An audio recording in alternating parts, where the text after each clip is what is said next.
All right, ladies and gentlemen, welcome to the first ever stream for Monster Truck Outlaws of the West podcast. I am joined with my co-host, MJ Solorio. What's up, guys? And I am the main host, Vincent. Let's talk a little about how this all started, how this podcast came to be, and the future of what this podcast is going to be. So, MJ, I'll let you take it away. Okay. So basically this all started, Vincent made a post on his Instagram story saying how he was interested in starting a podcast, and he, just didn't know what to talk about. So I slid up and I DM'd him and we started talking. I think that night we stayed up to like maybe 1 a.m, just brainstorming ideas and all this stuff. And now after I'd say a couple of weeks of, putting in a lot of work, staying up late, talking to each other, trying to plan ideas, getting in contact with other different people to, bring as guests onto the stream for you guys. Proud to say that here we are, preseason episode starting to kick off. Oh yeah, and it's going to be great. We have a lot of plans, for this series, and we actually have our first guest planned, Jeff Souza, driver of the Enforcer Monster Truck. Jeff's, if you're on the West Coast and you probably from California, you will know who Jeff is because Jeff's all over California with shows. So gotta love Jeff. Welcome, Tommy. Tommy joined. Cool. What's up, buddy? But yeah, it's going to be good, and I'm excited to see where this podcast goes. We got some pretty unique guests planned for the future, so I'm excited for the people to see who we're bringing on. I think it's going to be cool. What do you think? Yeah, I feel like they're going to be surprised with some of the people we bring on. Some people, normal people you see out here on the West Coast, and then some people you don't really hear about. But other than that, I mean, it's going to be a great adventure. You guys are along with us through the ups and downs. We're new at this, so we're trying our best to see what we can get out for you guys. But other than that, I'm excited to see how the guests react to all this, and how you guys are going to react to it, and hopefully we get some good positive feedback from you guys to keep us wanting to push on with this podcast. Oh, for sure. I can't agree more with you, MJ. And I'm going to say if you want to support us, feel free to just share the screen, share the stream. Just click that share button, and we'd be very happy to get more viewers on this. That'd be great. Share it up. Yeah, oh yeah, MJ, I'll let you start it off, and we'll get to know each other. The people get to know us, I guess. So, what's your first question for me? Let's see. So pretty much, I'm just gonna ask you, how did you get yourself into the industry? What made you want to pursue the monster trucks, I guess? Well, how I got started with monster trucks when I was about 2 years old. I went to a show with my uncle, and my dad took me to, I think it was Turlock, I believe. It was Turlock Fair, and apparently, according to my mom, I was standing up the whole time. Think about this: a toddler standing up during a monster truck show. You think they'd be scared? I don't even believe that. But right. I mean, I found that was interesting, and then it just sparked my interest, I guess. And then watching it on Speed Channel, first World Finals I can remember watching was probably World Finals 8. Right. But yeah, it's been really cool. That's pretty much how I got interested in the whole monster truck ordeal. What about you? Yeah, mine's kind of the same with yours. I started out really young. I can remember going to the local fairgrounds here when maybe like 2-3 years old. I went every year. Like they came just every year I was there. Of course I was super little. I wasn't really able to do much, but that just piqued my interest. Like, wow, these guys are crazy. Like big old trucks, super loud. Like how is that not cool? So yeah, I started out really young age. And then as kept going, all my family members thought it was gonna be like a phase, like, oh yeah, he's gonna grow out of it. No, I'm still here, still in love with these mechanical beasts. It's awesome. Yeah, I agree with you. A lot of people think that monster trucks is just a kid thing and people grow out of it, but there's people like us and we're still loving it till this day. I mean, I get more excited at independent shows than I get Monster Jam. This just shows you my love for this sport, and I'm just excited for when this coronavirus goes away and we can get back to shows. Yeah, I feel you on that one.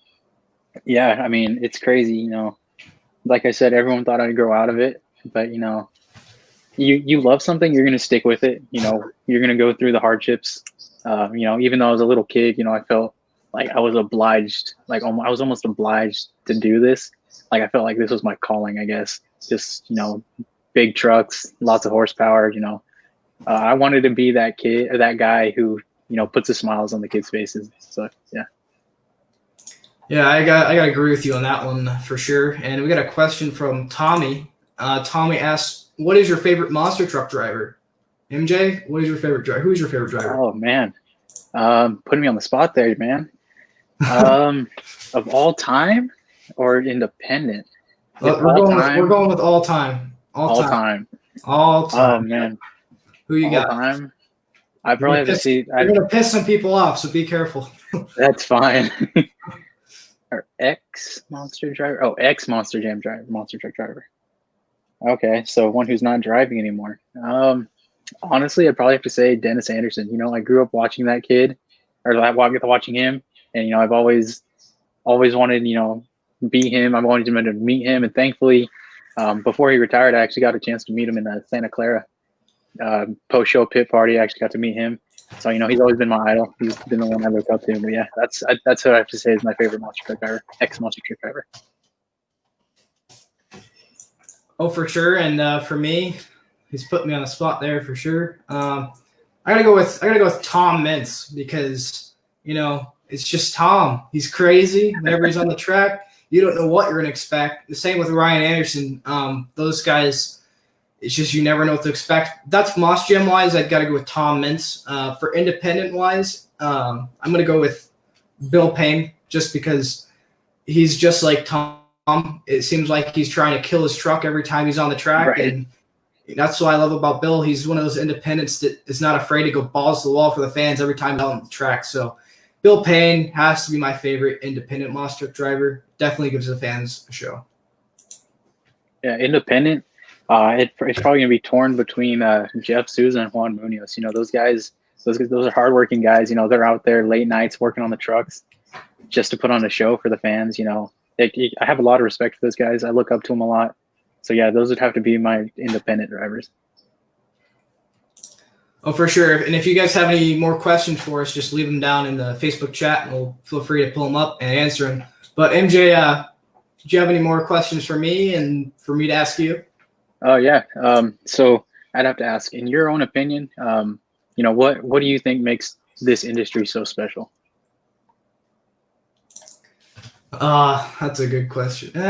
It's the fans. I have to say it's the fan base makes it so special. I know it makes it special for the drivers because we were talking about this last night. You signed autographs for a couple teams, and Yeah. And then when you're working hard, you're sweating in the heat, and then when a little kid comes up to you, and then it's like he's in your shoes, it really puts it into perspective. So I'd say the fan base and just the pure excitement and that monster trucks are, I guess. I mean, they're 10,000-pound trucks jumping 40 feet in the air. What's not to like about it? Exactly. What about yeah. you? What about you? For me, honestly, it'd have to be, you know, how it's just one big family. You know, we're always out there, you know, helping each other, get put on a show for the fans. You know, one truck breaks or one guy, you know, can't make it out. You know, the crew guys, everyone's back there helping him out, get him back out there, and everyone's, you know, it's a selfless industry. You know, there's times, you know, you want to go out there and kill your truck, but you know, you got a show the next day. But sometimes it's worth it, you know.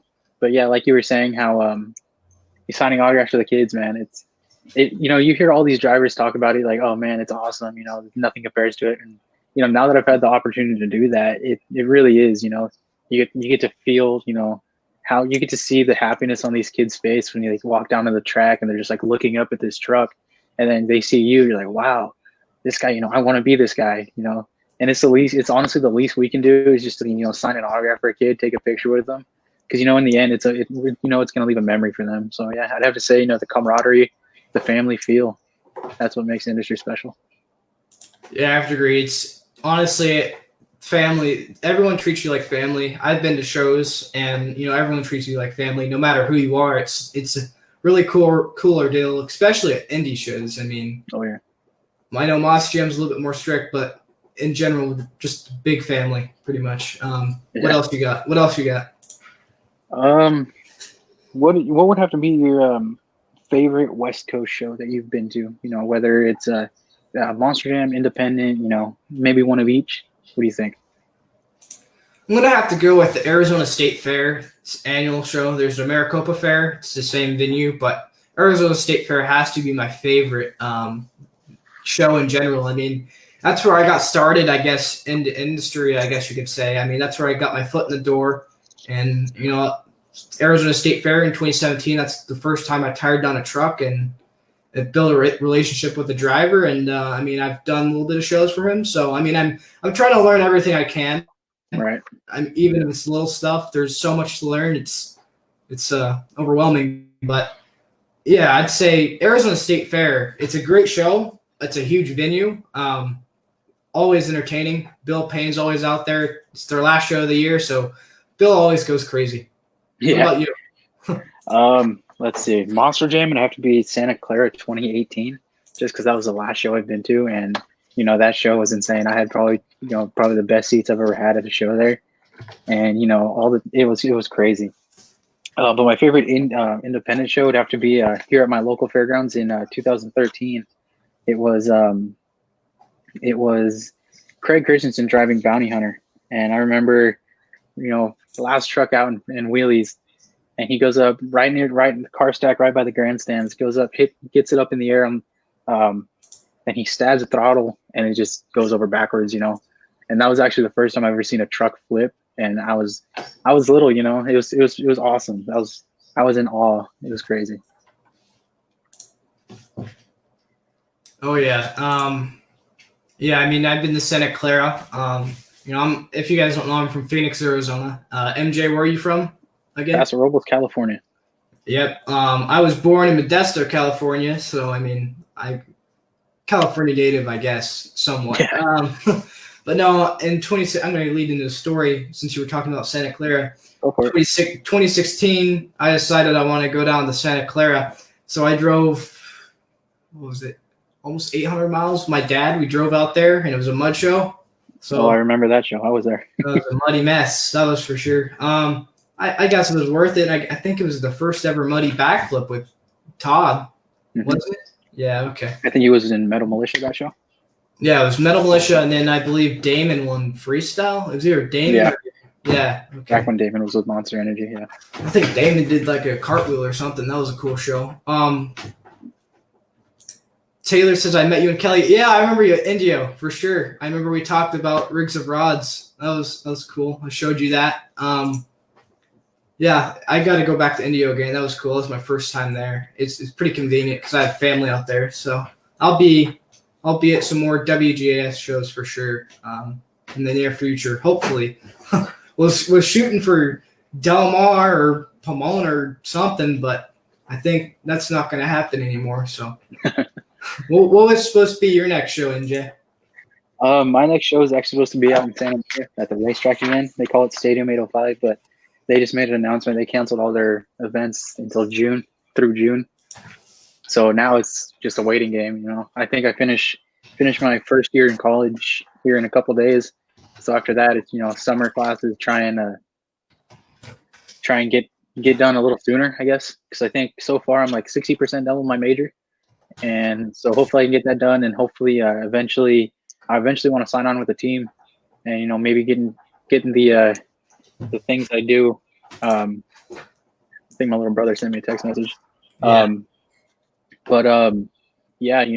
Getting the education that I'm getting right now, because my major is I'm majoring in advanced engine performance, so it helps me on that performance side because we're running superchargers, stuff like that. So yeah, I think my next class is gonna be turbochargers and superchargers. So we'll see how that goes. But yeah, I'm just excited. Once this is over, I'm excited to see how hard this industry is gonna bounce back, and how big the shows are gonna be. Oh, for sure. Taylor says, no, everything is canceled for now. I've lost 40 plus shows. Yeah. Dang. I'm actually hoping to go to the Canfield, Ohio show with the debut of Joey Sylvester's new Outlaw tour. I remember you telling me that, yeah. Joey wants me to come out. So hopefully I can get out there. That'd be cool. But, Corona. So who knows? But like you were saying, education, didn't you get what did you do for 4 years of high school? Because I remember you telling me something about that. Oh, yeah. In high school, I literally, my elective was automotive. So in all 4 years of high school, I started off freshman year with beginner, and then sophomore, second year automotive, and then junior and senior year, I took advanced automotive. And technically I only needed 3 years for it. So I could have, stopped with automotive my junior year. But, I just had such a knack for it and such an interest, I kept going. So and then because I was so good with my credits, I had a reduced day. So I literally just went to school for, 5 classes a day. But yeah, so all 4 years of high school, I took automotive. I got a cord for it when I graduated. So, and then because I did that, I was dual enrolled at the college I'm at. So it knocked off a couple classes I had to take for my major. So that helps me out a lot. Oh, for sure. I took a different path. I'm going on my junior year of high school, but I took a different path with electives, which I wish I had an automotive class and for my freshman year, because I would have probably done it the whole 4 years. But I did ROTC last year because I was thinking about going to the military, but I changed my mind. But I'm kind of sticking to the same route. I mean, I didn't hate it. Right. I don't know. I got accepted into a fire science class for next year for my junior year, so I really want to pursue that and Nice. become a firefighter. That's been something I've always been passionate about. So I mean, that's what I'm doing in my education. There you go. It's just hard because I'm not always having a wrench in my hand to learn everything, so I have to learn everything mechanical wise when it comes to shows. I mean, I can change the oil here and there at home and stuff like that, but it's not like monster trucks are a whole different ballgame. Yeah, that actually leads me into my next question. I was going to ask you, in your own opinion, with the stuff that you've done, what is the hardest thing about working on a monster truck? That's a good question. I'd say probably.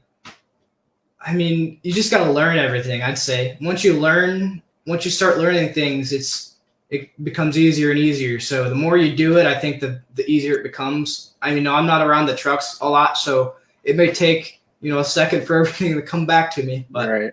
I'm willing to learn everything I can. I try to grab something, no matter what it may be, how small it is, and just use it for my next show. So the little things are important. So, I mean, it's just there's not really a really hard part. What would you say? I mean, oh man, question. Since I just did my first show I've worked at summer of last year, I've learned a lot through that. But honestly, the hardest thing that I had to do was changing a transmission mid-show.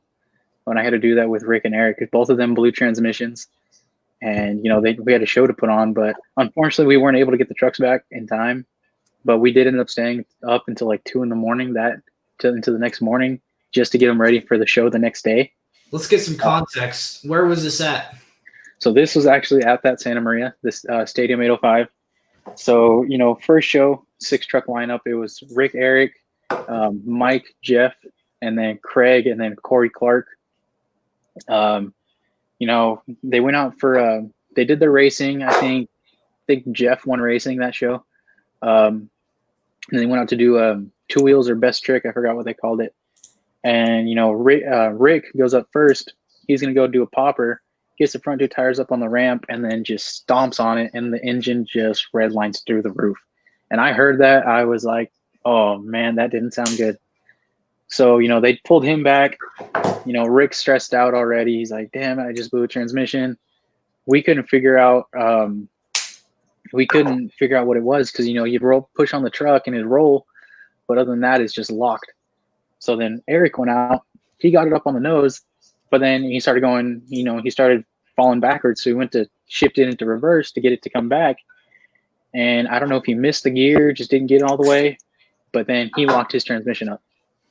So they pulled him back, and I was standing with Jeff, making sure he was all set in the truck, and Chase was there, and he told me, he's like, "Hey, dude, like this is your opportunity, go learn something, So I ran over there. I really didn't even ask Rick if he needed some help. I kind of just jumped in there and just like started pulling stuff off.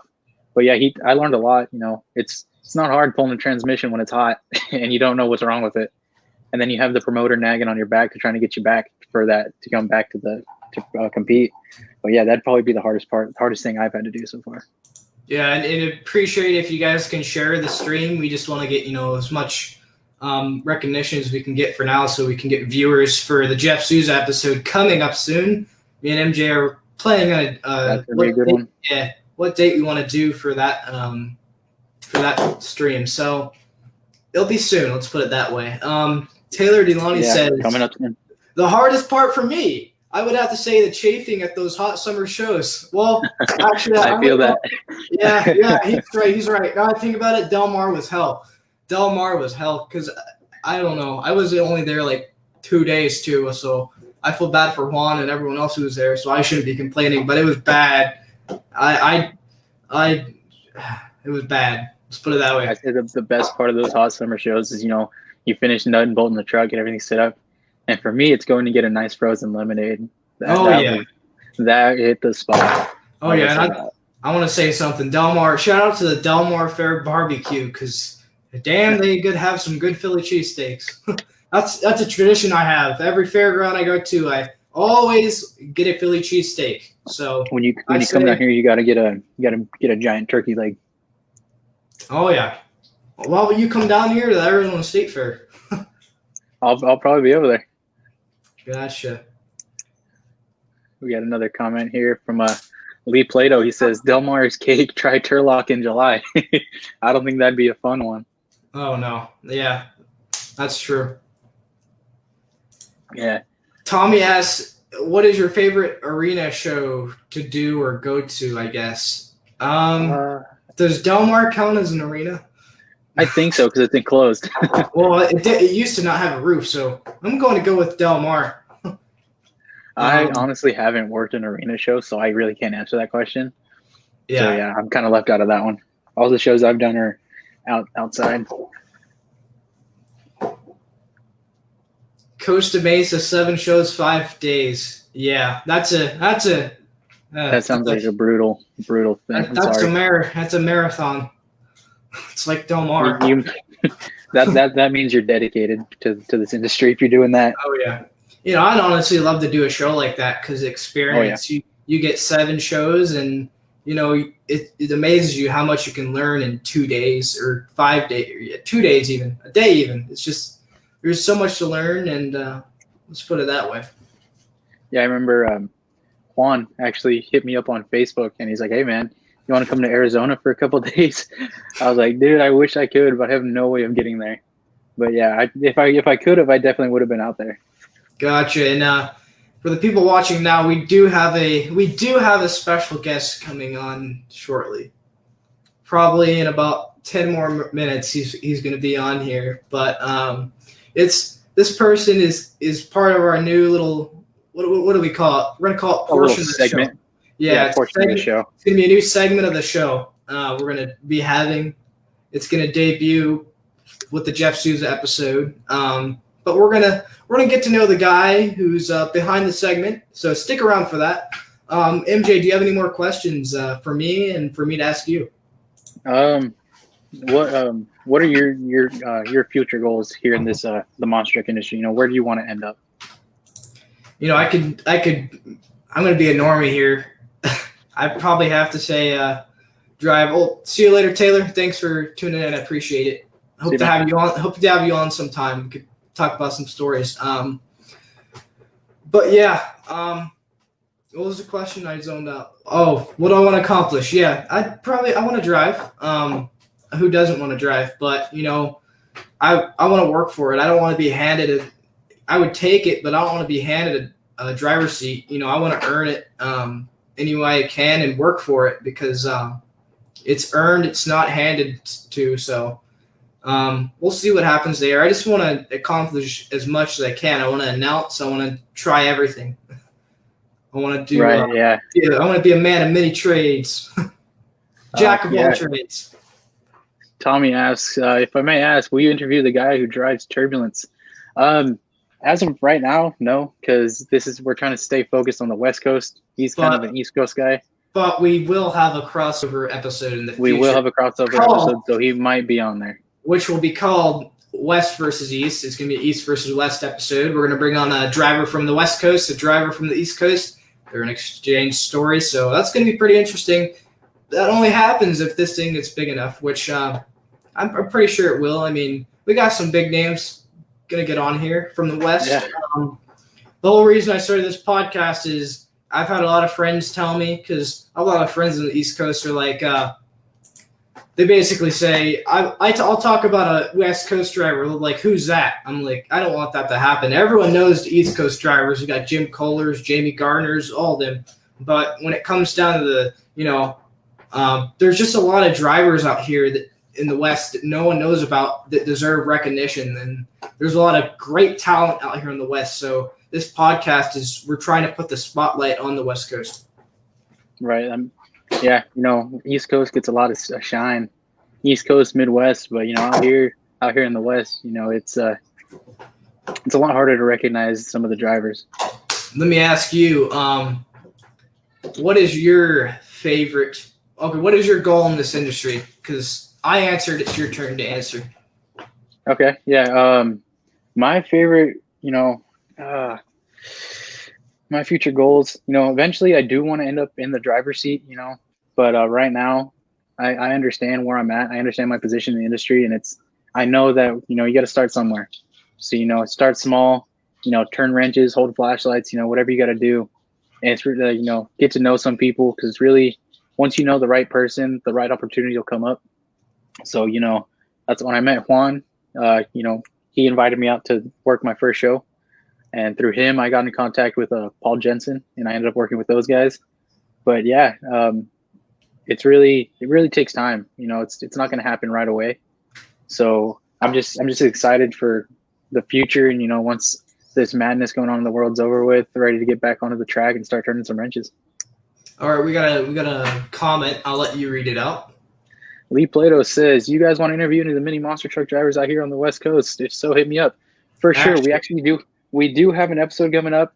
I actually already got in contact with Mike with Warhead, so he's ready for it. I'll have to message you and see if we can coordinate something to get you guys back on there with us. I remember, I remember helping Lee out when we went to, or was it Santa Maria? He was there. Him and Shane.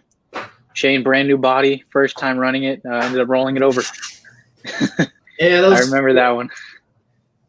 Those mini monsters are pretty crazy. I mean, we talk about, stand up for a second, show them your crew shirt, actually. This guy right here. Hey, he's representing Warhead. I want to talk about Warhead for a second here with Mason Minter. I really haven't seen any of the mini monsters until I went to Del Mar, and then seeing Mason come out here and then send it. That kid had balls. That was scary to watch. But we've loved actually. Speaking of mini monsters, I wanted to. There's some inside info. I really haven't talked much about it, but I want to bring on all the mini monster guys. I want to bring on Hunter Souza too in that episode. Yeah, bring Hunter on. It'd be nice to have Hunter, with his age, talk about, since there's those younger guys are coming up in the mini monsters, talk about how his experience was to how it is now. And, Wrecking Machine became high risk. So, I mean, it's going to be pretty cool. I can't wait for that episode, but we have a couple more planned before that. And we'll definitely keep that in mind. It's going to be coming up soon. So we're going to start pumping out these episodes. Yeah, man, I'm excited. Mason Paul asks, what would be the coolest guest you guys want to have on this podcast? I'm going to let you answer this first, MJ. Oh, me? I was going to have you answer it first. All right, I'll answer it first. Go for it. Put me I'll on the base my spot. answer off of yours. This would probably be an awkward one, if you've ever talked to this guy, but he's a legend out here in the West Coast. And we have West Coast guests. Let's say Sam Sturgis. Sammy Sturgis. There you go. Sam Sturgis. He's I could be wrong, but I believe, isn't he the oldest professional monster truck driver? I want to say he is. Could be, yeah. I believe that dude's 70 now. For me, I have to say either Sam Sturgis or Terry Woodcock with Cyclops. That'd be a pretty cool one. Sam's a pretty quiet guy, so I'd be interested to see how that would go. Yeah, I'd have to say maybe Terry Woodcock with Cyclops, Monster Truck Hall of Famer. That'd be pretty cool. Definitely want to get as much people as we can. I also want to bring on Rod Wood from McGruff, American Made, and El Perro Loco. I mean, that'd be cool. Rod's been around a long time on the West Coast too, from Tucson, Arizona. So I'd love to have Rod. That was a good question, Mason. If you guys have any other questions, feel free to ask him. We're going to bring on our special guest here shortly whenever he hops on. We're just going to have to wait and see. Lee says, man, I was sick that week and ended up with a flu. Man, that sucks. Yeah, I remember you guys I think you guys you guys left and you guys missed the second show. Man, I'm sorry to hear about that, man. Shane kills it out there, man. He sucks that, brand new body ended up rolling it over, but, he put on a show. Fans loved it. It's crazy hearing them roar for that little guy. It was awesome. Oh, yeah, I got to agree with you on that. And I have a question. How does the stream quality look? And what do you guys think about our overlay surrounding me? Yeah, right here. It's got a truck below me? Yeah, down here. Yeah, and then you got one below you, I got one below me. You got a background too. Yeah, I think it looked good. Let's see what the people think. But all right, we're gonna show you guys a sneak peek at our next episode. If you've been following us on Facebook, you would have seen it previously. So we're gonna bring on our first guest. We're gonna show our first guest for the future. We're gonna pull that up now. So give me a second. Hands up if you feel the same. Oh, living life at the edge. Just say what you want to say. Walk away. I'll stand tall when there's hell to pay. Ain't no power higher with the outlaws and outsiders. Outlaws and outsiders. Oh, yeah. The one and only Jeff Souza. That's coming up soon. Yeah, Jeff's coming on. You gotta love him. Yeah, if you know Jeff Souza, if you're on the West Coast and you've ever met Jeff, you'd probably be excited for this episode because Jeff's a very cool guy. Funny guy. Definitely. But yeah, going to the Jeff episode, that's going to be very interesting. Jeff's driven many trucks, and it's going to be cool to have Jeff on. He's very experienced. He's been around pretty long time. So how do you feel about having Jeff come on the stream as our first guest later on this month? That's going to be awesome. The first time I met Jeff was actually at that Santa Maria show. I was helping Mike get the trucks out of the trailer. And I was like, man, he was going to drive Kamikaze. And then here comes Jeff rolling up in his truck, gets out. And then first thing I had to help him do is adjust his pedals back because, he's not as tall as Paul. But once we got that done, he actually went out and bought us lunch. So, good first impression. But yeah, Jeff's a cool guy, funny guy, awesome guy to be around. He's going to be a good episode. You guys aren't going to want to miss that one. Mason Paul says I'm his favorite Usher lookalike.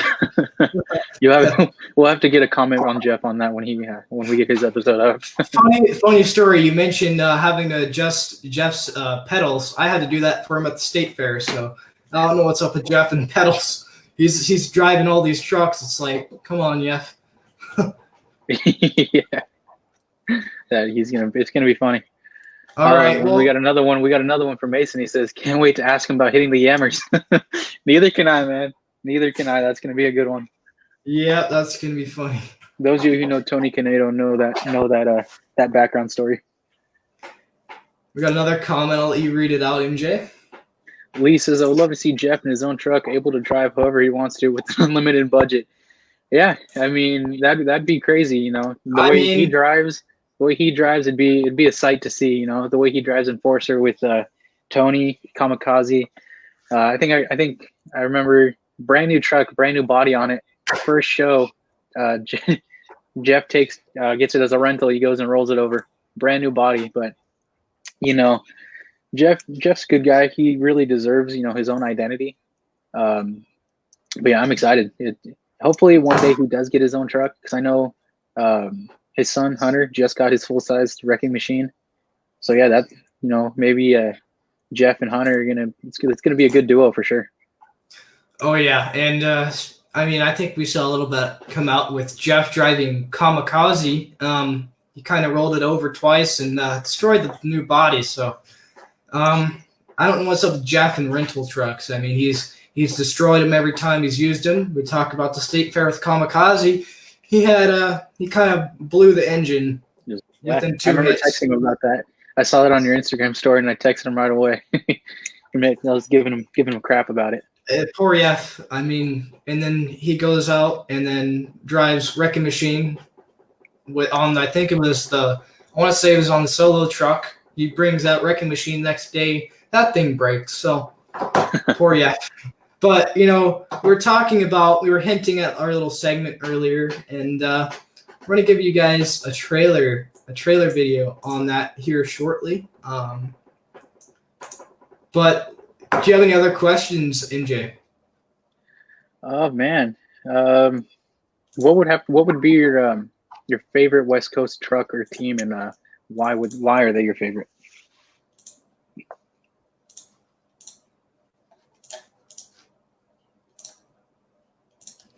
What was that you cut out on my end? Favorite team, I think I heard. Yeah, favorite truck or team out here on the West Coast, and why? Oh, okay. We got to go with the circus. I got to go with Bill Payne's operation out there in Washington. I mean, right. He's got a great operation out there. He's got ride trucks, so many race trucks. He's got, the dinosaur now, the robot. It's like a mini monster jam out there. It's getting insane. Yeah. But we're gonna play our little video here. So here you go.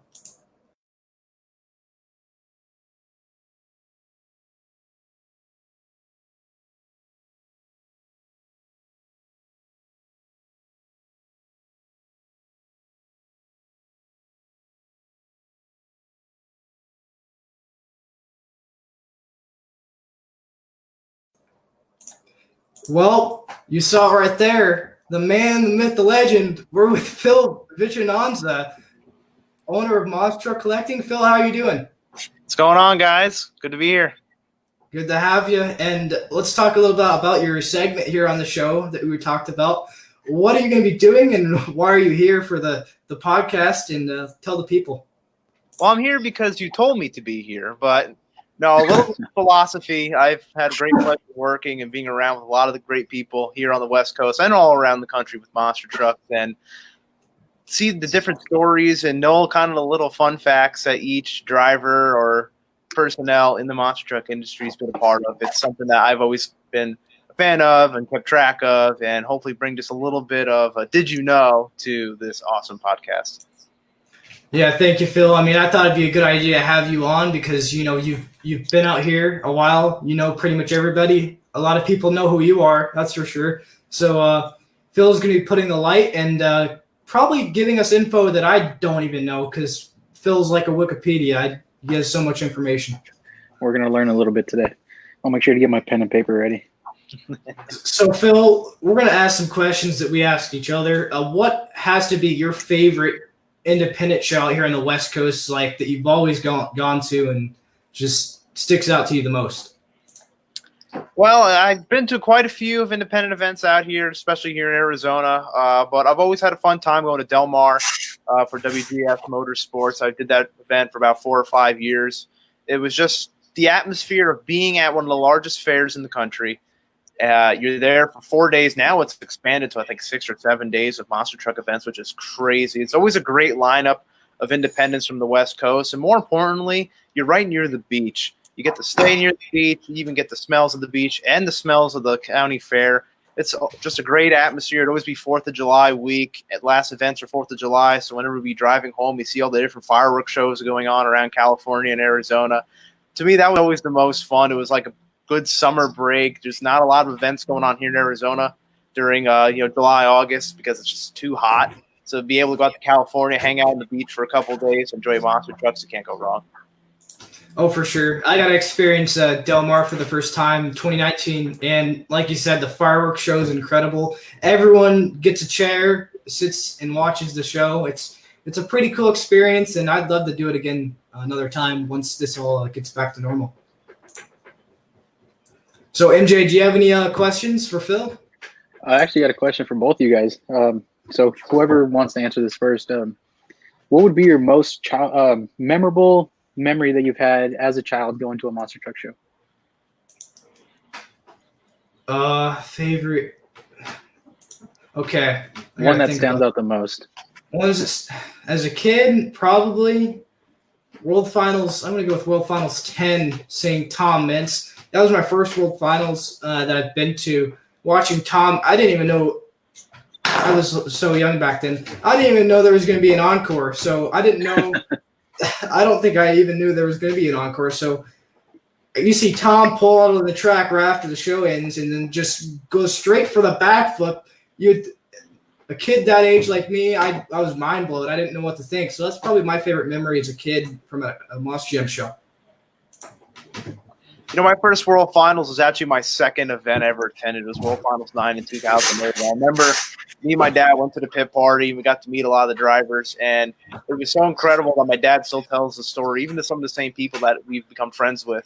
We're standing in that autograph line at the pit party, and the dad says, "Hey, thanks for signing my kid's yearbook, taking a picture." And every driver will always be quick to snap back, saying, "No, thank you for coming." And my dad was always just blown away by that, knowing that the entire monster truck industry is just built on the fans. And that event at World Finals 9, I mean, you can't go wrong. So many people even today still think that's the best World Finals ever. Just so many iconic moments, that iconic freestyle track, John Seastock winning the second World Championship, and just the triple bus stack, and Chad Tingler knocking it out right off the bat, and you had Don Cretan going after it, and Adam Anderson becoming the youngest world champion at the time.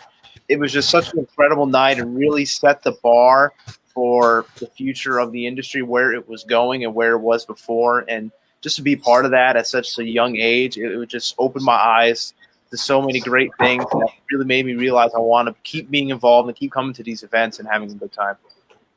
That's awesome. I think we got a question for Phil coming from Mason. He asks, what's your favorite tour memory? Wow. Well, I tell you, a lot of the tour memories I probably can't talk about on the podcast. It's a lot of camaraderie. There's a lot of little special moments. I had the honor of going out to Travis Pastrana's house this year when I was on Triple Threat Series East. And it's a lot of the little things like that you take for granted. A lot of times it's just the team dinners. You get to go hang out with the people that you get to work with and help produce the events, and just to sit down and relax, have something to eat, and just unwind. Those to me were my favorite moments, and especially being with Mason. I had the honor of being with Mason on tour in 2019. He covered for me quite a few times electronically, and it was always a good time being with Mason. He was there working with 2 Extreme Racing with their trucks, and always a guaranteed good time whenever Gerald is running around. We got one more for Phil from Tommy. He asks, Phil, who's your favorite ex-Monster Jam driver? Wow, that's got to be specific. I know, it's ex-driver. That's a very tough question. There's been so many great drivers that have come through Monster Jam. For me, I don't know if I can really have a favorite, but I always knew growing up, seeing guys like Dennis Anderson and Tom Mance always just stealing the show at the end. I had the honor of working with Dennis a few times. I was actually there for his last event in Tampa. So for me, if I had to pick anyone, it'd be Dennis. He is the icon. He's really been the foundation for what we do now in the sport across the board, not just the big scale, but a lot of the smaller events as well. If it wasn't for a lot of what Dennis and Gravedigger did back in the day, as well as a lot of the other pioneers, there's no way that we could be even having a podcast right now. So if I had to pick one, it would just be Dennis Anderson. Yeah, I have a question for you, Phil. My question is, how did you get started? By that, I mean, how did you get into behind-the-scenes access to monster truck events? Where did you get started? And I kind of know where this is going to lead to, so let's hear it. It's a kind of a long story, but I'll try to keep it quick. I first got become a fan of monster trucks, seeing it on the Speed Channel, just like a lot of people probably did, seeing it on TNN or ESPN or whatever when they were growing up. And I went to my first event here in Phoenix in 2007, and I became a big fan of the toys, the Hot Wheels toys that you could buy at Walmart and Target. I would always go to the different stores and try to keep up with the newest toys that were coming out. And that led me to a old forum called Monster Truck Collectors, where there's just a bunch of diehard monster truck fans, not just people buying the toys, but also just enjoying the events. I really became involved with that community and later became an administrator on that website. And through there, I was able to just interact with a lot of the industry professionals, and especially those that lived on the West Coast. When I came out to our local Arizona State Fair, I want to say 10 years ago, I was very close with Jeanette Raymer, who was Kelvin Raymer's wife, Rosalie Raymer's mom, and she introduced me to John Borba, who is the owner and the guy who runs WGAS out here on the West Coast. He was the promoter at the State Fair that year. He allowed me to be in his pit and help do media coverage for the event and just take pictures, just little write-ups. And that was my first experience being in the pits at an event. And through there, I got to meet a lot more of the teams and promoters. As each and every event I went to, I got just a little more involved, especially as I got older. I was able to travel just a little bit more to some of the West Coast events. Eventually, one thing led to another. I was asked to be a part of the local Monster Jam event here in 2015. That was the first time I did track crew or club help. I did that a handful of times out here in Arizona, and then I was asked to offered a position as a competition manager with Monster Jam, and I've had that position for the last 4 years. It's been an incredible journey. I wouldn't trade it for the world. I've worn so many hats. I've probably done just about everything except for drive a monster truck at this point. And hopefully it doesn't get to slow down anytime soon. I know we're kind of slowing down right now, not by any of our choices, but hopefully when the world stops spinning as fast as it is now, we get to go back and have some more monster truck fun. Oh, for sure. And when this whole ordeal gets back to normal, what do you have to say to the fans watching if they want to, help out with Monster Jam? What is an easy way for them to start out, and how can they do that? Well, it's not just Monster Jam. It's any monster truck event. The industry is so wide and large that you can wear so many hats, even not just being a driver. I know a lot of people want to become a driver. That's a great dream to achieve, but there's so many people that have so many different positions in the business that there's really a room for anyone. As long as you kind of stay going at it, you go to your local events and you get to interact with all the different people, not just the drivers, but your crew and your announcers and even the t-shirt vendor. Every little person that's at the event, you're going to want to just become friends with and get to know. Obviously, we have the power of social media. A couple, when I was kind of getting into it, it was mainly just a message board, so we got to everyone. Now we have Facebook and we have Instagram and we have Snapchat. And we have all these different social media platforms where you get to interact with everybody at a real-time basis. It's really cliche, but always never stop following your dreams. And if you can believe, you can achieve. Awesome. We got another question for Phil from Tommy. He asks, who's your favorite, or what was your favorite TNT monster truck? Wow. So, TNT aired way before I was born, way before you guys were born. So TNT is definitely not my wheelhouse, but I always appreciate seeing a lot of the old TNT events and seeing a lot of the old school drivers, like a Gary Porter out there. He was always just a class of the field in Carolina Crusher. Obviously, when I was growing up in Monster Jam, he was one of the Gravedigger drivers, mainly in arenas, but everybody knows him for that yellow and red Carolina Crusher. He always brought the power every single time. There was a reason why he was a champion in this sport and one of the all-time greats. So I have to choose Gary Porter, but there's a lot of old school guys, whether or not they were in TNT or not, that I'm always just a big fan of their work and what they've done. We have a question from Levi Shones. Levi Shones asks, what's your favorite hero card? Which I'm surprised Levi does not know this because he's seen your collection. Maybe because he wants to hear the story on air. A lot of people don't know I'm a big collector still, and one of the big things I collect are the hero cards, the handout cards, the 8x10s that they have at the events. I have well over 700 different cards in my collection.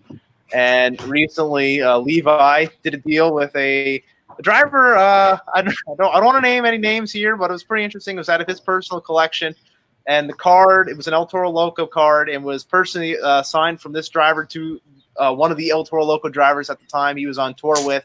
It was his first year driving a Monster Jam. It was his first year, obviously, in El Toro Loco, and he just was really appreciative of this driver for being a good teammate and wrote him a nice message saying, hey, thank you for being a good teammate, and hopefully we get to tear up the track again in the future. And it was pretty interesting how it was given to this driver as like a personal gift, and so many years later, a collector like Levi ends up with it, and now it's in my collection. So it's I don't know. I'm not gonna name any names because I don't know if that driver knows exactly what they've given up in their collection, but it tells a cool story. It's not maybe the coolest looking car, but just the story behind it. It's something I appreciate. It's more so for me, a lot of the stories and memories. Like I know Mason asked a question earlier, what's your favorite tour memory? And you can think of the material things like, oh, I went to Travis Pastrana's house. Oh, I got to do a show in Arlington, Texas. But it's the little things like a team dinner or just small little stories that make it so much more special. Right. We got another one coming from Mike Menner. Yes. What does Phil think about the mini monsters? We're out here repping the Warhead.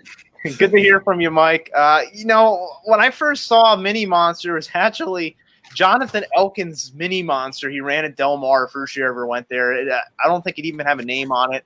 And Jonathan was not a kid, but he ran that mini monster so hard. And then later years in Del Mar, saw a lot of Skull Crusher and the Monster Buddy. And just kind of seeing the evolution of what Shane and Corbin were doing with those trucks. And then, not to toot your horn, Mike, but when I saw you and Mason out in Tucson back in November with the Warhead, you guys ran so hard. Probably the loudest the crowd was the entire weekend was when the Warhead was out there freestyling and rolling over. And just to see the evolution of where these mini monsters have come and where they're going, it's incredible. And to see that a lot of these kids, it's not just kids too, a lot of the grown guys. I know Alan Pizzo runs a mini monster, that they're still out there just pushing these things to the limit and just doing incredible things. It's almost like the evolution of the real monster truck, and I'm excited to see where the mini monster goes next. And I'm going to hit off you on that. Speaking about Mason driving Warhead, I got a story. I've never really seen the West Coast mini monsters until Del Mar. So I come out to Del Mar, first thing I see, Mason hits the tabletop, full sends it. And, man, that looked like a scary jump, and that was insane. Mason, that kid's crazy. I mean, definitely an entertainer, that's for sure. I love seeing him whenever he's on the track. And, yeah, the mini monsters out here are fantastic. And speaking of mini monsters, Mike, he's repping the Warhead right now. I also got a story with Mason. That Santa Maria show, I was signing autographs for Kamikaze, standing there, and Mason – signing autographs for his truck right over there. The pit party kind of slowed down. People were just coming in. And right next to the trucks, there's a big backflip ramp. So, Mason catches my attention. He's pretty much like showing me what he's going to do in his freestyle with his hands. So he's like, I'm going to hit the tabletop and do that, And then he goes up and he looks at the backflip ramp, and then he goes, makes the motion like he's going to do a backflip, That kid, he's a great kid, funny kid. He's got a lot of potential for sure. I'm excited to see, where he goes and what he's going to evolve to and how awesome of a driver he's going to become.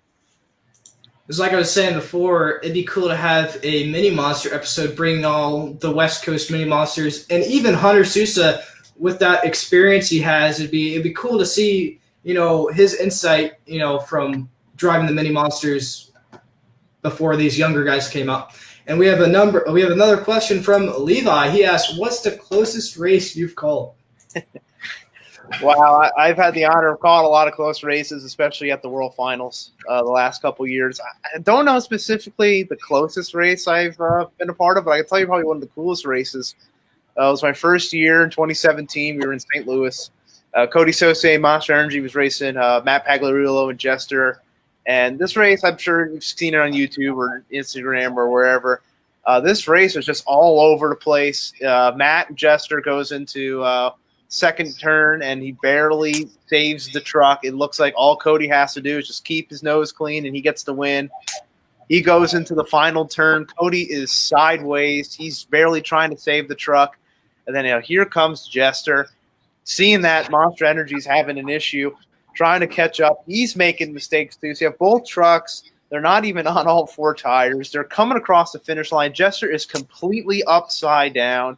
I think Monster Energy might have got the win, or at least Monster Energy advanced. But I remember on my timing graphic, when I ran the timing system in the stadium, the graphic of Jester, the truck looked inside out. It was just all over the place. The system didn't know how to react when the truck flipped upside down. It got the right time and it picked the right winner, but it was just incredible reaction. And that was one of the loudest moments I remember from that season. Yeah, we have another question. I almost skipped over it. It's from Tyler Wicklander. He asks, if you had a chance to create your own truck, what would you call it? That's a question for all of us, I'm assuming. So I'll let Phil start it out. Yeah, if I had my own truck, I would call it Uncuffed. It's something it's a concept kind of similar to like a Jailbird or Enforcer. There's a lot of cop-themed trucks, but Uncuffed is really something kind of break the chains and just be different. It's always unique when a lot of people ask, like, what would you call your own truck? Or a lot of people have dreams of that. And, I guess I've always been in the mindset that any truck that's out there is always a cool truck. And if you have the opportunity to be able to make your own truck and represent it, that's a dream come true for so many. All right, MJ, what about you? Oh man, honestly, if I actually had an idea of this, I saw it on Riggs actually, and I just I love the name. He was a custom truck a guy made. It's old C10 body, gray paint scheme, Monster Energy, and it's called Kill Switch. I don't know why that name just stuck. If I had the opportunity to make a truck, I think I'd have to name it Kill Switch. Mine would probably have to be, I'd probably call my truck Crossfire, kind of sticking to the, American soldier theme. I've been very passionate for, our military and what they do for us, protecting us. So I just have a lot of family members involved in the military, so I think it'd be perfect me getting into that kind of a truck called Crossfire, or it's a firefighting themed truck, because I got accepted into a fire science program for my next year of high school. So, if I pursue an industry in that, who knows what could happen. But, it'd probably be mine. Awesome. We got another question here from Cody Robertson. He says, what would be our personal favorite monster truck moment? So, Vince, why don't you answer this one first? Favorite monster truck moment? It might be the same as Phil's. Who knows? Probably not, because Phil has so many moments. But I'm going to have to go with Phoenix 2012, Chase Field. Alan P. This was the craziest bracket I've ever seen at a show. It probably was so entertaining.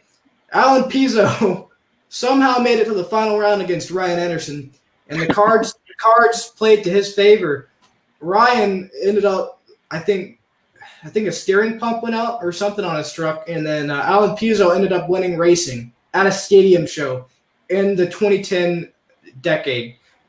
A lot of people don't know that ever happened, because apparently people want to forget about it. But for me, that's got to be my favorite moment, Alan Pizzo winning racing. What about you, MJ? Mine would honestly have to be Santa Clara 2018. That show, crazy show. I've been to every Santa Clara show that there's been, minus one. All shows have been awesome. The first one was insane. But Santa Clara 2018, Ryan Anderson, he breaks, I think it was two-wheel or racing, I forgot which one it was, but he breaks, goes to the back, working on his truck, barely makes it back for freestyle, comes back, then he just goes berserk, he going crazy, like second or third jump, goes over the tabletop, lands it, gets it onto the sidewall, crowd's going insane at that point, Ryan with his crazy truck control, he gets it back, and then he proceeds to go back over the tabletop, and then ends up doing a barrel roll, body doesn't touch the ground, lands back on all fours, and ends up doing a backflip and just, killing the show. And, everyone, I know for sure by the end of that show, my voice was gone, but, that would probably have to be my personal favorite moment. All right, Phil, what about you? I know there's a lot.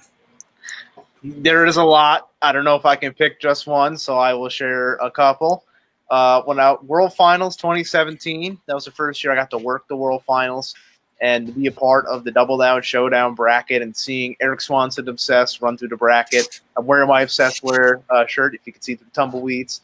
And the Swansons and the Obsession Race team have done for me in my life and my career. They give me a lot of opportunities. And just to see Eric just run through the bracket and get so close to winning, it was such an emotional scene. If he won that night, I'd probably still be crying about it. But just to fast forward a bit to last year, the first World Finals in Orlando, obviously everybody was very excited to see Jimmy Cretin and Bounty Hunter finally have that Dale Earnhardt moment and win the Racing World Championship. But there was a moment on Saturday when they did the big truck parade for the event, and I got to help produce that with our event hosts, and they were just it was almost thrown together. Nobody really knew what was going on, and I remember I was asked to be a part of that because I've been a part of so many parades. I've seen so many parades. I've been in the parade before, and just to see it all come together, I put a picture up on my Instagram. You can see it on my Instagram story, a memory of seeing all the competing trucks parked out there. It was a moment of reflection, like you were just a part of this. You're a part of making history, and just seeing everybody parked there. You're in a work mode, you're trying to help make the event run, but it's just a brief moment where you can stop and appreciate just being a fan and the journey that brought you to that moment. What brought you to the dance you never forget, and how you do in the dance is what helps elevate you to the next one. That was a great question from Cody. This is pretty much a get-to-know episode. We want to probably end it within 30 minutes. We don't want to go too long because Phil's – we don't want to keep Phil here all night. But we have a comment from Levi. He says, the 3-truck bracket, Phil, hashtag never forget. Yeah, how can I ever forget that? It was Fresno last year in 2019, last event for Triple Threat Series West. Champion was already crowned, I think. I think it might have been the last event. It was one of the Saturday events. We already crowned the tour champion. And there was a lot of breakage. So I think going into that Saturday evening event, we maybe only had 5 trucks confirmed, good to go for the racing bracket. So you kind of have to rework the bracket to make it make sense. And then as intros start, I think another truck broke, and then another truck stalled on the line. So we were pretty much left with 3 trucks. It was very much a headache. If anybody was at that event, I apologize. We tried our best. It's when you have 3 trucks and they're all braking, the other 5 are braking at odd times, you have a very lopsided bracket. So I think we ended up having like 1 round 1 race, 1 semifinal race in the championship round. It really tested the rule book, but as they always say, the show must go on, and we definitely did that night. Oh, for sure. MJ, do you have any questions for Phil or just anything to say? So I'd have to say, what funniest moment you've had when working a show, or maybe if you've signed autographs for a truck, what would be like the funniest moment about just working a show that you're able to say? Well, a good thing you said able to say, because I know there's a lot of funny moments we can't say. But, yeah, a lot of the camaraderie, funny moments at the events. I will say specifically this year, being a part of Triple Threat West, there's a lot of emotions, a lot of laughter. We had this awesome. Everyone knows the Digger Disc guy is one of our merchandise people that would be at the events, and this year it was a brand new person. So it was just hysterical seeing this guy, TJ. I'll give him a shout out. He never threw a Digger Disc in his life, and he's out there throwing the discs. It's not easy to do it. I've done it before. But he's just out there struggling. Like, he has no idea what's going on. He's just out there trying to throw a disc. And just as the 10-week tour kept going on and seeing him progress into becoming just a Digger Disc master, it was just funny seeing a lot of his fails. And one of the cool things he did about midway through the tour, he brought a bucket out. And he would put this bucket right out in the middle of the pod during intermission, and he'd be trying to throw the disc into the bucket. And you'd be so surprised how engaged the crowd would be. Intermission is supposed to be the downtime. Everyone goes to the bathroom, gets merchandise or whatever, and they're just watching TJ throw the digger disc, trying to get it in the bucket. And the few times he got in the bucket, it was maybe some of the loudest crowd reactions of the weekend. And so just little moments like that would just make me smile. Here's a complete outsider just getting so involved with the events and just having a good time with it. All right, MJ, what about you? Oh, man. So I've actually had the opportunity to sign autographs for a couple different trucks. I've signed for Bill Payne's Spitfire. I also signed for Paul and Kamikaze. So the first time I ever signed autographs was actually the first show I worked at, which was the California Mid-State Fair here locally to me.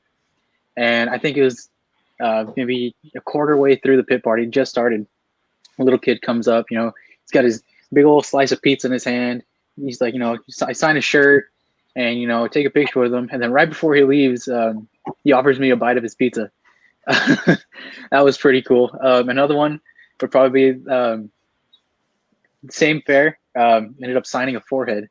Some kid came up. He's like, dude, can you sign my forehead? I was like, he was maybe like 6 or 7. And I was like, if it's okay with your parents. And she was right there. She's like, yeah, sign his forehead. So I was like, all right. So I signed his forehead. And then the last one have to be when I signed for Jeff in Santa Maria. I had some kid come up. Him and his 2 buddies, they ran up to the truck so fast. They had the merch in their hand. Like, dude, oh my God, we're your biggest fan. Oh my God, this isn't that. I swear they came back to that line like 4 or 5 times just to have me sign different things, and it was pretty funny. Yeah, you don't really realize, you don't realize how it is until you actually sign autographs because, you put yourself into the shoes of these kids and it really puts things into perspective. I haven't really had that opportunity. I know you have, so I'm sure we've talked about this before. And, probably my favorite funny moment that I've had behind the scenes has to be, how can I sum it up? Oh, I can just say 2 words, Jeff Souza. That's all I'm going to say. That's all you need to say. That's all I need to say. Jeff might let us. You might find out when we bring Jeff on the show. So you guys will have to tune in for that. That's gonna be a good episode. What else we got, AJ? What else we got?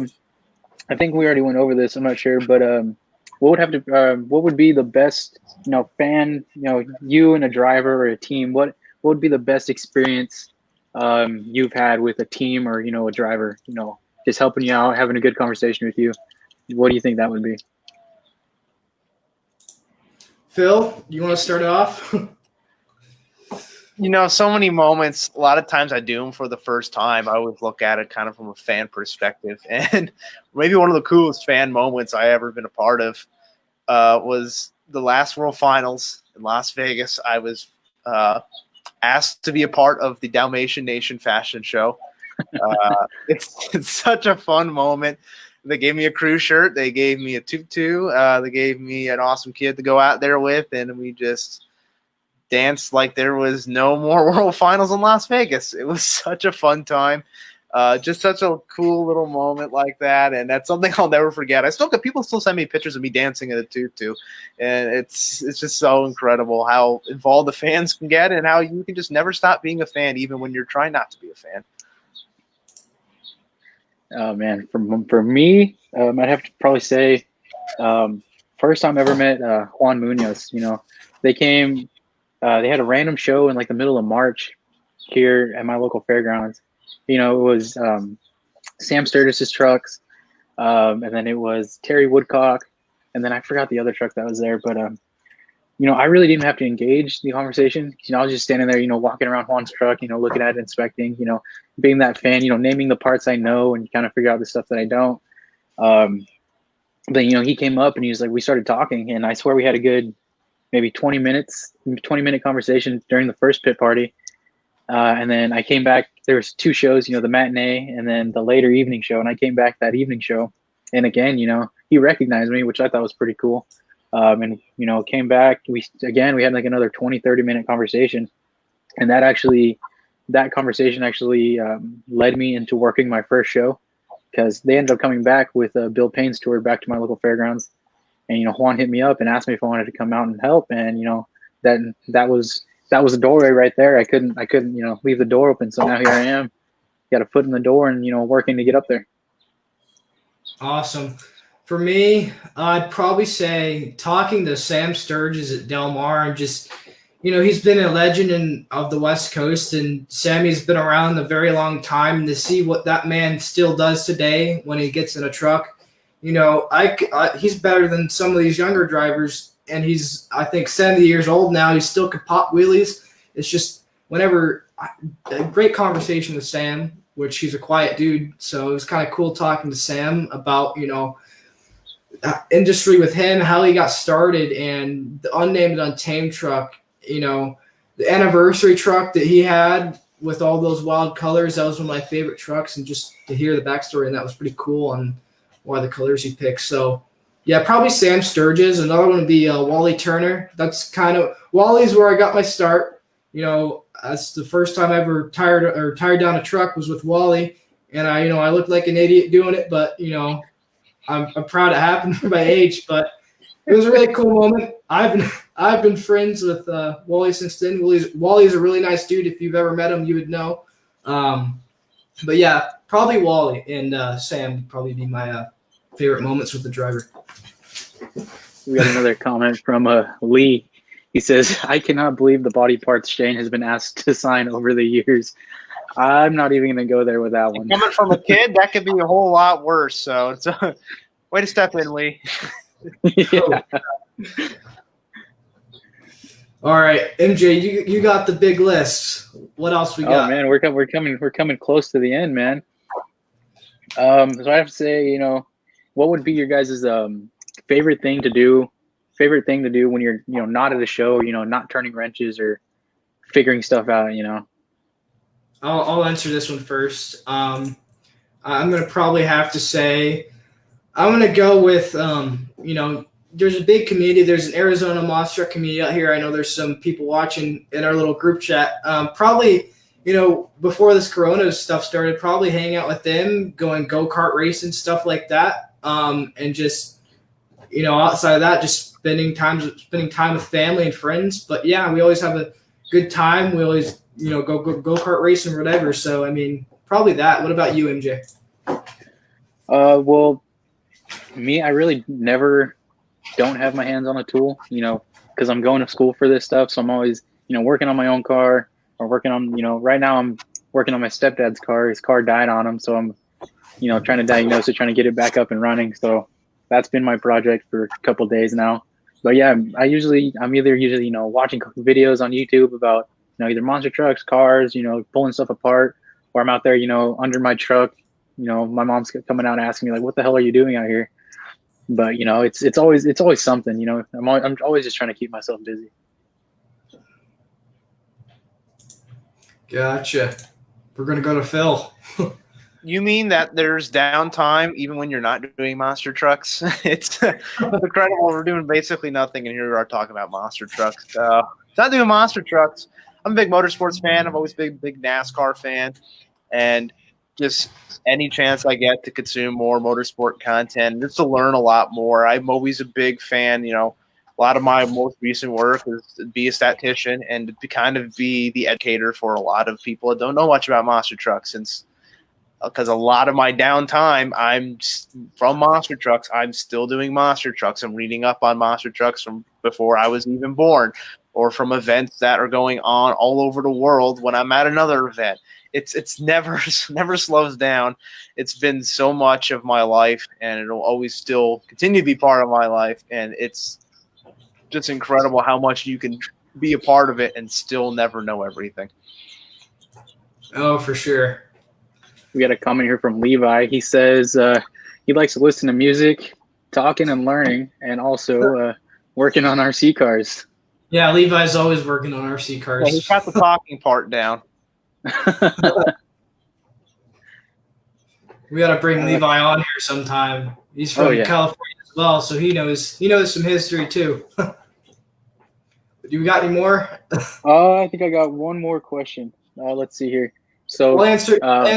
Keep it going if the comments have any questions, but this might be our last one.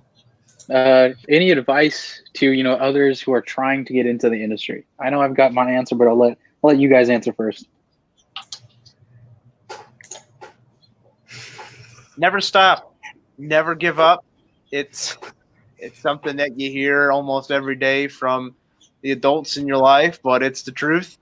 If you can believe, you can achieve. Just got to go out there to the events. You got to go out there and get to know the people that put them on and do everything, not just the drivers, but every little detail of the event, every little detail on what makes the trucks run, wherever your niche is. Take advantage of it, and you can get to where you need to be. What about you, Vincent? I'd have to say, for me, getting into the industry, my advice would be, if for someone like me and you don't think you're ready to take this was me at 14 or 13. I didn't think I was ready to take that on, but just try to do things that will help you get into the industry, whether that be media, like editing videos. There's a lot of things you can do in this industry, and there's a lot of gateways to get into the industry.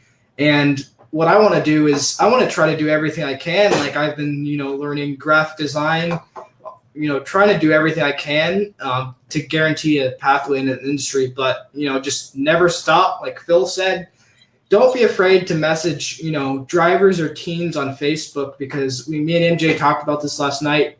You can't be afraid to reach out to teams, because the worst they can say is no, and that don't take it personal, really. I mean, you don't know what's going on. There's probably a ton of more help that they already have, so never stop. That's a good one for Phil, and I'm going to have to agree with him on that. What about you? Before we get to me, we got Dallas says, hey to Phil. Dallas. What's going on, buddy? I've known Dallas for a long time. I got the chance to see the crash test dummy up in person last year. It was about 90% done. Actually, I think Dallas was probably at that event where I first got to be in the pits over with WGAS. He was probably there with the Ramers. Dallas is a good guy. He's got a great thing going with the crash test dummy, and it's always good to hear from Mr. Glenn Rogers. Awesome. Okay, so my advice to everyone would probably be, like everyone else said, stay persistent. Don't be afraid to get told no, because maybe that weekend they just don't need your help. Maybe that weekend they have a crew guy. So it's nothing personal against you. It's really just you got to stay persistent.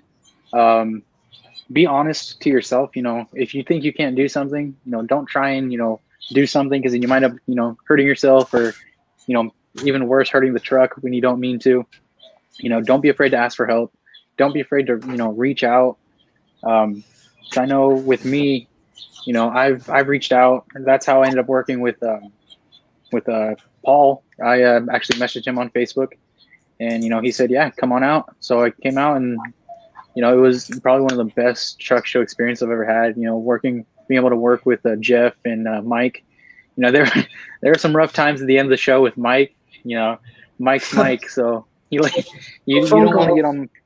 You don't want to get on Mike's bad side. But yeah, you're on his bad side. It's not going to go good for you. Phil's on his good side. Yeah, stay persistent. Don't be afraid to get told no. What's up with Phil and Mike? Mike Christensen tells you no, he doesn't mean it. It's if anyone has ever been around Mike and Paul, it's so funny. They're like such complete polar opposites. I've known Mike for a number of years now, and he's an interesting character. But what him and Paul have going on right now, it's super cool, and a guaranteed good time whenever they're in town. Oh, for sure. And we're just going to bring this up on you now. So I'm going to push the stream to at least an hour and 30 minutes. So, Phil, I want you to think of some West Coast-based questions. West Coast-based questions for me and MJ. And how this is going to work. Yeah, how this is going to work is the first person to get 5 questions right wins the game. You're going to embarrass me in front of everyone, man. Encyclopedia. Come on, let's. Encyclopedia. Well, okay. I mean, do you need some time to think? Ready? I will give it a shot. All right, we're gonna go to MJ first. Oh, great. Here we go. I'm definitely not going to get this. Okay. Good? Ready? Yeah? Okay. Ready. Ready. Okay. Whenever you're ready. Whenever I'm ready. We'll give Phil some time to think here because it's not Oh, that we easy. got one for Phil here from Levi. Name is 3. Phil can't answer. Okay, yeah, there's my first question. I'll steal it from Mr. Levi. That's old school West Coast. Seth Dalton with the old Golden State. I'm No. Dalton trucks. Phil doesn't know it. I don't know it, so I'm gonna pass. I'm gonna pass on this. Your age, boys. All right. Well, if you have any questions, just let us know, and we'll try to answer. Are you gonna answer it? What? Answer the question. Name 3 of Seth Dalton's trucks. I'm gonna forfeit. I'm gonna forfeit on this one. Forfeit. Well, okay. I guess I'll answer it myself. Okay. The AM/PM Boss, the AM/PM Rocket, Gold Foil Super Special, Skull Bandit, Skull Crusher, Hawaiian Punch, College Eliminator, Flying Eagle. Seth Dalton was a longtime pioneer of the sport. He's a Monster Truck Hall of Famer. He's kind of one of the original super teams. You know, Bigfoot had a big operation going on back in the day, but Seth out West Coast, he had a lot of big-time sponsorships and partnerships, and he was able to have a fleet of trucks with bright colors and loud personalities, and really a true pioneer. Gosh, that's a good one. I'm assuming that's from the Leafer days. Yeah, there were some old school looking trucks there. Seth's still around. Like I said, he's a Hall of Famer. And that was a good one, Levi. The more you know. Exactly. That's correct. All That's right. why we got. Okay, here's a question.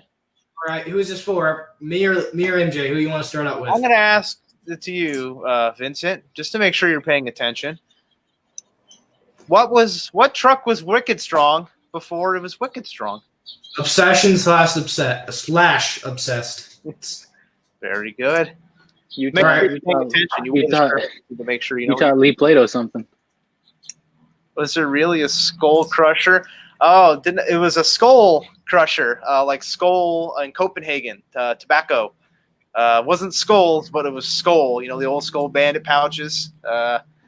Long-time tobacco sponsorships. You don't see them anymore in motorsports, but the Skull Bandits with their white and green paint schemes are always a fan favorite on the West. That was a beautiful-looking truck. I know what you're talking about now. It was a good-looking truck. All right, do we have a question for MJ yet? No. keep asking Vince. Yeah, I'll ask a question to MJ. You said you're a pretty big Juan Munoz fan.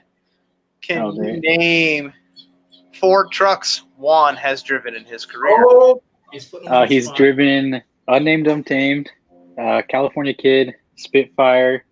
I think he drove Reverse Racer also. There you go. I'd say that's correct. Mr. Munoz. I'm checking right now. I keep this on a list on my phone.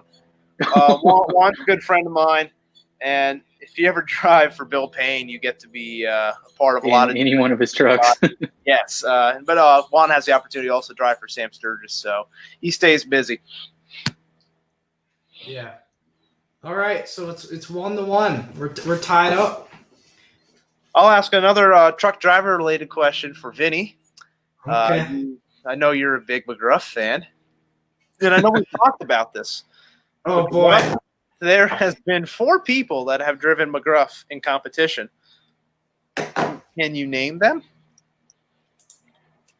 I'm going to say Rod Wood, Murphy McCrory, and this is where I start to forget things. What do you think? I'm hitting a blank here. I know it was something. Brian Christensen, I think. Brian Christensen's one. Mm-hmm. The second one,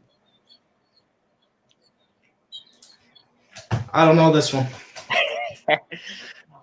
MJ, you want to take a crack at it? Negative, Ghost Rider. Well, it's not Larry Quick, but the correct answer is I don't know. Jimmy Lyons. Oh, okay. Jimmy Lyons, kind of a folk hero on the West Coast internet of monster trucks. He had a truck back in the day, the Arizona Dust Devil. And from time to time, he would drive for Rod whenever Rod was busy back at home and Murphy wasn't available. If you ever get to meet Jimmy at our show, he's a pretty cool guy to hang around with. All right. Well, you gave me a little tough question there. Why not give MJ one? Oh, great. Here we go. Okay. So Lindsay Wink obviously drove the Iron Outlaw. And I don't know if it's still a record, but for a long time, he had the record for the longest wheelie in distance. Whoa. Where did he do that? Oh, crap. Oh, I don't know this one. I'm just going to throw out.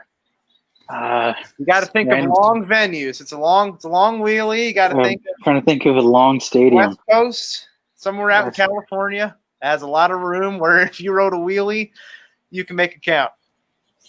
I want to say, I want to say Qualcomm, but I don't think it's Qualcomm. It was an independent event.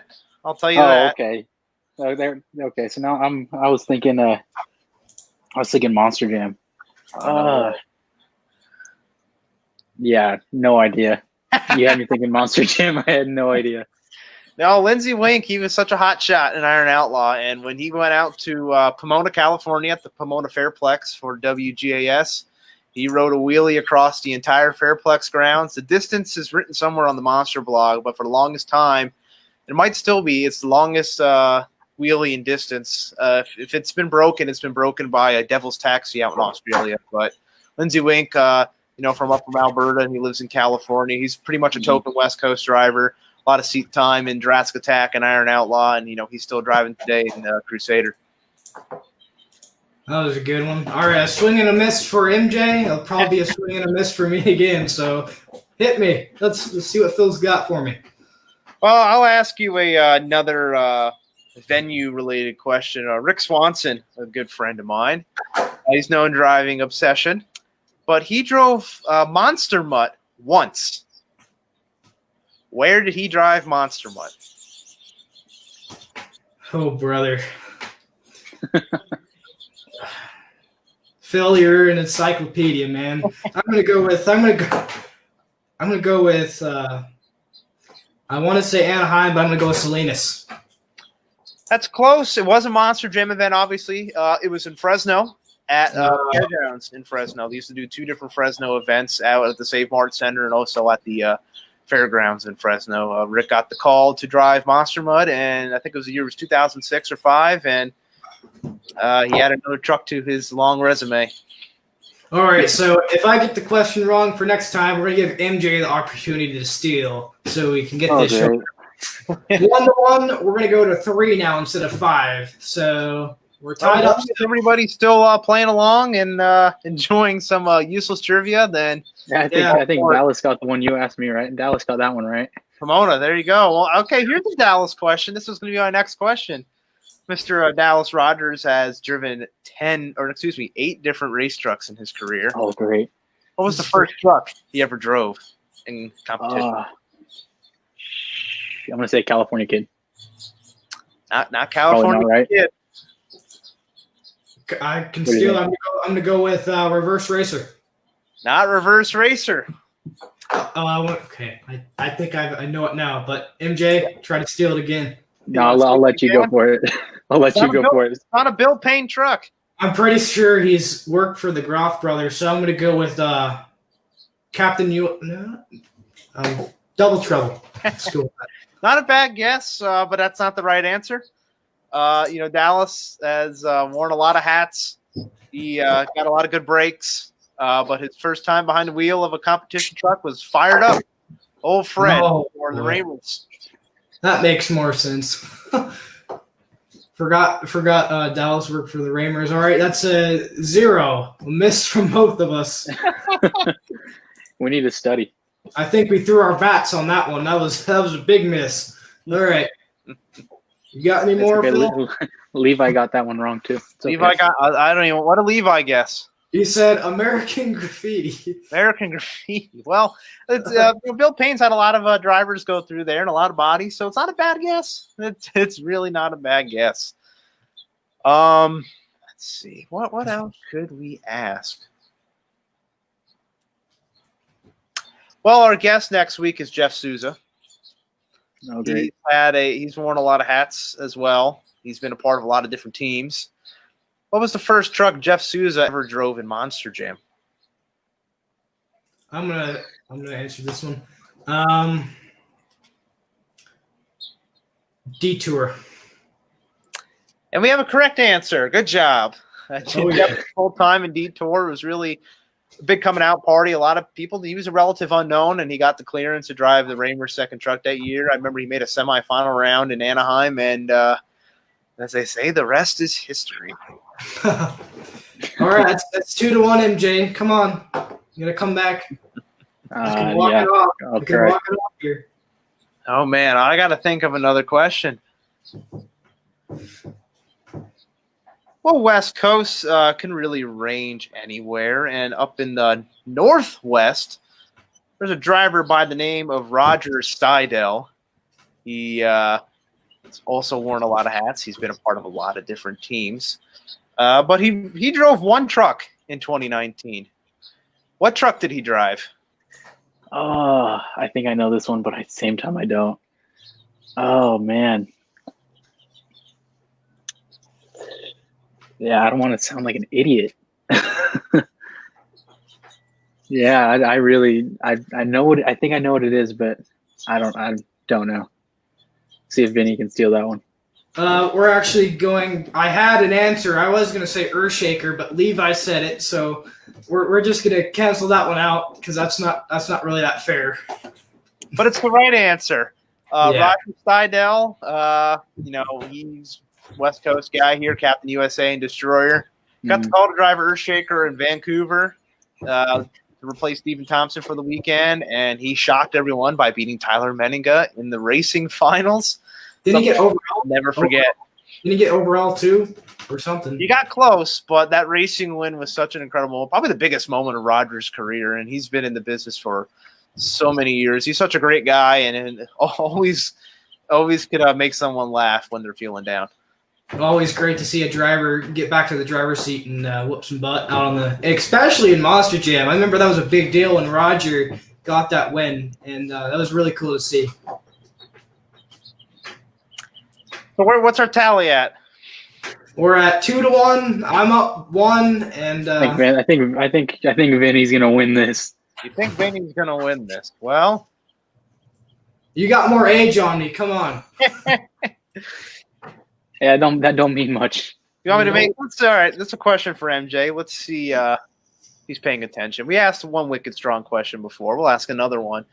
Where did Wicked Strong have its first public appearance? Not where it first competed, but where was Wicked Strong unveiled? Oh crap! Yeah, see, you're gonna do this one to me. Yeah.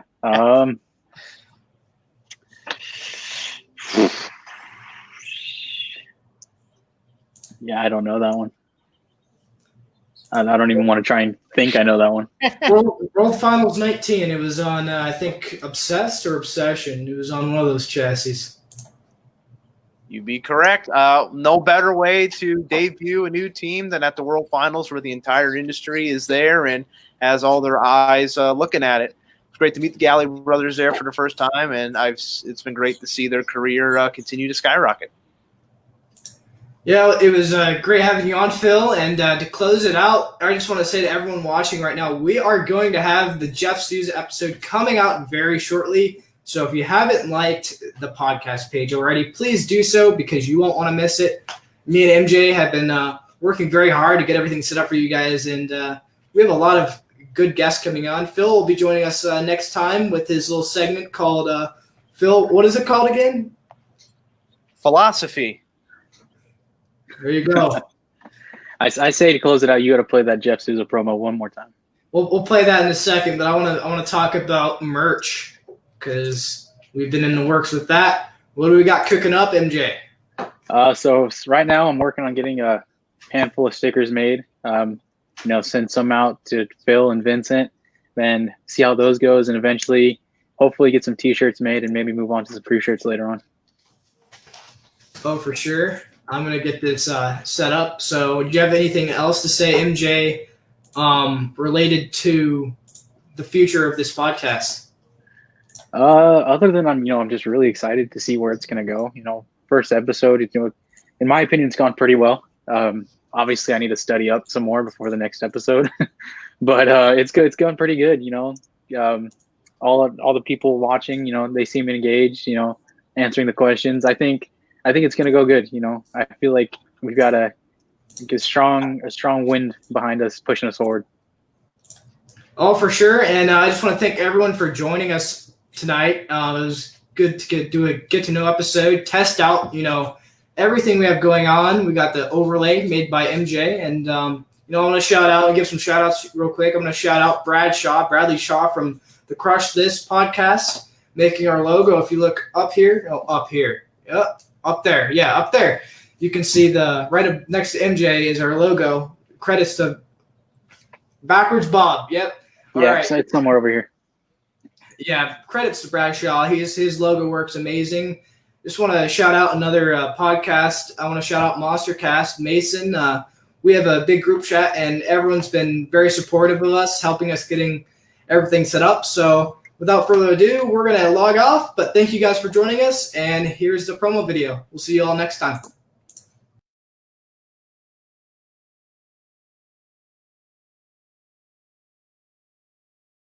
Hands up if you feel the same. Oh, living life at the edge. Just say what you want to say.